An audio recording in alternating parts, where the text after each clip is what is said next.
How you doing? I'm Erik Audé. I wrote the book 3 Years in Pakistan, the Erik Audé story. If you haven't seen it on Locked Up Abroad or my documentary, 3 Years in Pakistan, you should check it out on Amazon. Also, I'm chatting with Staxx.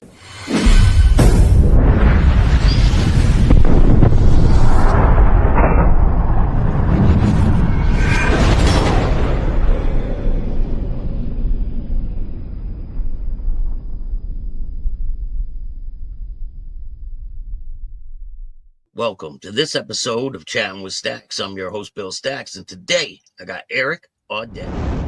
I had no idea I was being used as a drug smuggler, and most times people think that possession is 10/10 of the law. You know, they think that if you're doing it, if you're arrested for narcotics, then you must be involved. A lot of the times people are involved. Most of the times people are involved, but there are so many times that people are being arrested for drug smuggling or narcotics related, and they have no idea. And it's very simple. By keeping you in the dark, they don't have to pay you what you're worth. Also, they figure you won't draw suspicion to yourself because you don't know you're being used to carry anything illegal. So they'll give you a free trip under the guise of, oh, you're working for a company, you're bringing back rugs, you're bringing back clothing, you're bringing back high-end value leather goods, which is what it was in my scenario. How did you meet this guy? Where did you meet this guy, and how long did you know him before you started doing this? The guy I was working for at the time, I always knew him as Ray Gazarian.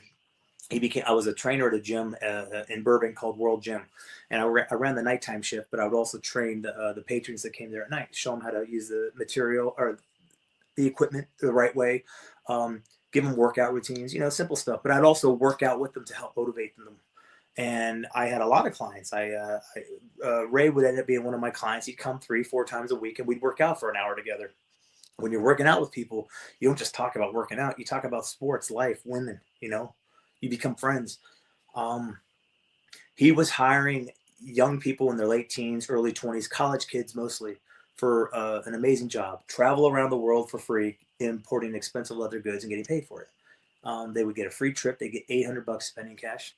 And for me, that sounded like a dream job. I'd never been outside the U.S. I'd only been to a few states, but I'd never been, outside the country. And to be able to go somewhere else on someone else's nickel, that sounds like a dream come true. Yeah. And it was 9 months of being friends with this guy before I decided to make a trip. And I'd seen so many other people at the gym go on these trips, come back with great stories, share their experiences, that I was jealous. I wanted to be part of this. And I ended up going on 3 trips for him. And it was the 3rd trip that wasn't even supposed to be my trip. The trip was supposed to be one of my older brothers. He wanted to go, but when he found out it was to Pakistan, because no one was going to Pakistan. Originally, these trips were to Turkey. Were you guys going to go together, you and your brother together, or your brother by himself? No, him by himself. He was going by himself, but then he backed out when he found out it was to Pakistan. Because he wanted to go to Turkey, I could vouch for Turkey. But because I vouched for my brother, and my boy Ray was like, look, I'm going to lose a lot of money. Your brother's going to be safe. And I'm like, I can't vouch for this trip. But I still felt obligated to go because I didn't want to let him down. I wanted to keep these opportunities open because I thought these were great opportunities. Even though I was working as an actor and a stuntman, I wasn't working full time. It's feast or famine. Sometimes you work all the time. Sometimes you don't work at all. So for me, these trips are like something to do in between work, and the experience in Turkey was always fun because I got to go back through another country, Sweden, whatnot. You're sightseeing for free. For me, it was a great opportunity, and it turned out to be too good to be true. I was being used as a dupe, not a mule. A mule knows they're being used to smuggle something illegal. A dupe has no clue. And like I said, by keeping us in the dark, they don't have to pay us what we're really worth. I mean, only get paid $800. You get 10 grand, right, or something. You get like 10 grand if you knew about it. Supposedly you get more. Supposedly you get a lot more. It depends on how much or what you're bringing back. But yeah, you get more than 800. So I've been back now as of Christmas. I've been back 20 years. And in 20 years, I haven't gotten in trouble. I haven't done anything. I've moved on. I've created a good life for myself. Had I been guilty, I would have been in trouble time and time again. I would have been in trouble for probably the same things or things similar. I would end up suing Ray when I got back for setting me up and having me spend 3 years of my life in jail in Pakistan. I won a civil lawsuit against him. I won a $20.4 million civil suit against him. I never got to collect, but I did win against him. my movie, I haven't, my movie's the documentary. That's what I did. One day maybe a movie will happen.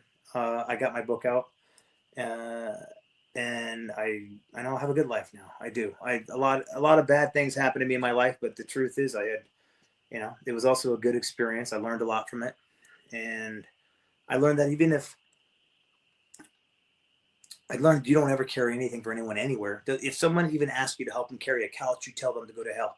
People will ask me, "Well, how did you not know you weren't smuggling drugs?" And I'll ask them, "Have you ever helped somebody move, a family member, a friend, a girlfriend, a boyfriend?" And they'll be like, "Yeah." And I go, "Did you go through all their luggage?" No. Well, how do you know you weren't smuggling drugs?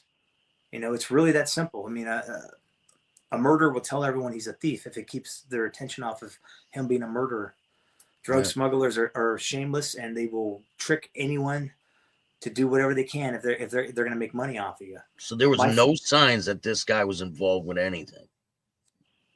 There probably were. I just didn't know how to read them. I was a naive 19-year-old. I was. Yeah. I believed that no one would ever do something like this to somebody else because this is like the worst thing you could ever do. In the worst country to do it too. Well, I'm glad it wasn't Turkey. I found out in because I mean, after what happened with Midnight Express and Billy Hayes, I mean, at least in Pakistan, once I learned the language there, everything started to get a little easier for me. The first year sucked. I was tortured. I was beaten. Someone put a 5,000 rupee bounty on my head, which means that people were trying to collect $87, and people were trying to collect it. So everyone was trying to kill me. I was the only American in the entire country in prison in Pakistan.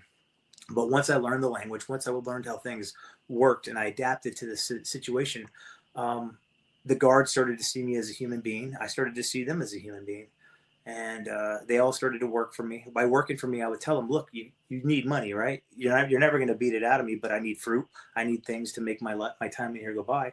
I'll give you 100 rupees, which is less than $2 from me, to go and get me some fruit." They would leave their post, go across the street, bring me back a big bag of assorted fruits, bananas, oranges, whatever, and just keep the change. They were happy with that.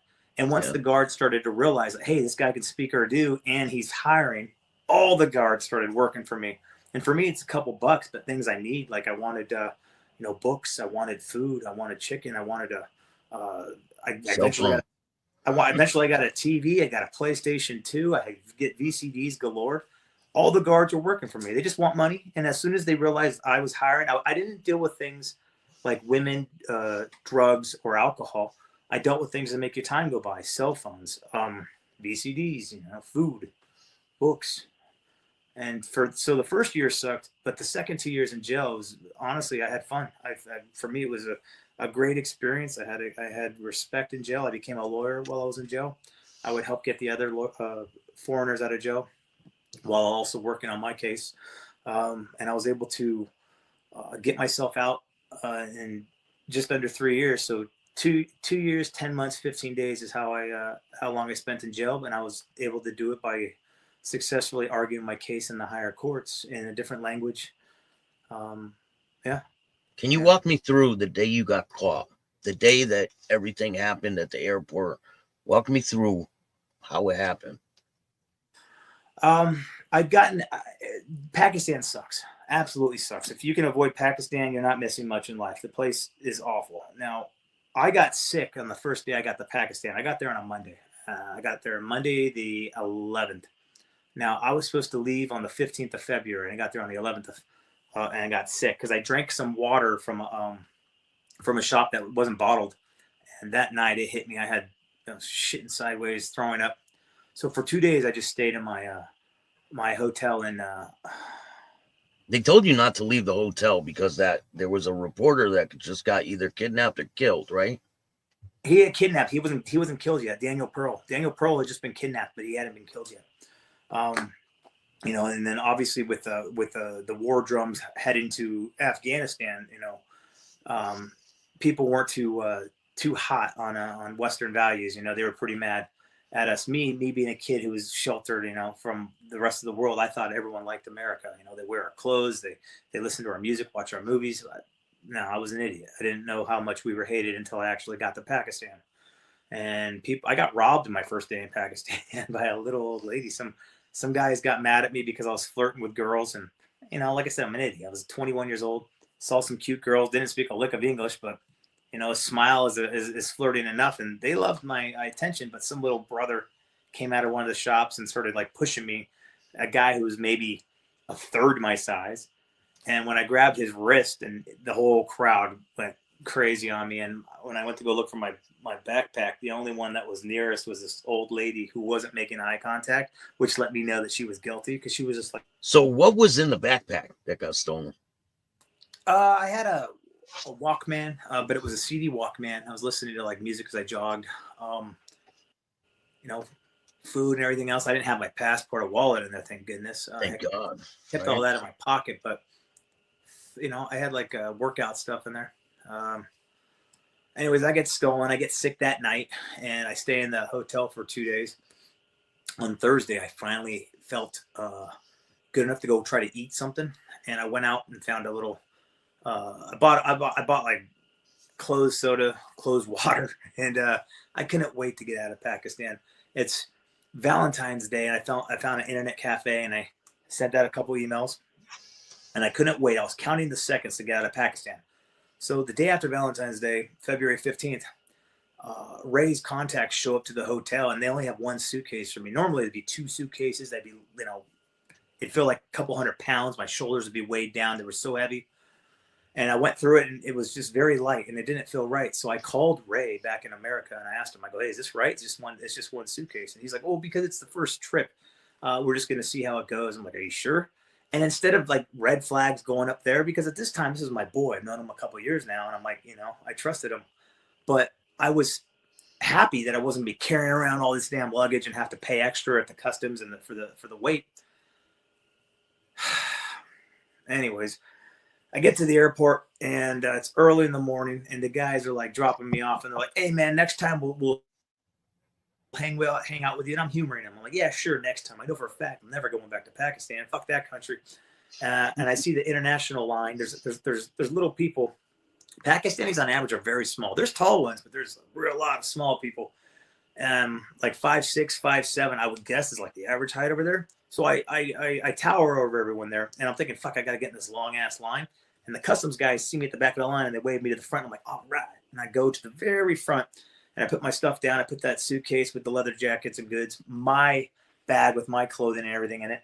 And the guy's not really going through it. He's just kind of like, whatever. And then he closes it up, and I'm about to walk through the metal detectors when someone grabs my arm and says, are you carrying narcotics?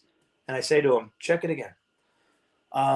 He takes just the suitcase that Ray's people gave me. He didn't touch my bag, though. That confused me. I didn't know why he wasn't touching my bag. Takes the suitcase, empties it all the stuff, all the leather goods onto the floor. And I was like, this is fucking disrespectful. Yeah. So I'm gathering everything else. I'm cleaning it. I'm folding it nicely. And I'm brought across to this office to like this glass office nearby. And all I care about is making my flight. I don't care about that suitcase. And I care about the leather goods that I'm there to pick up.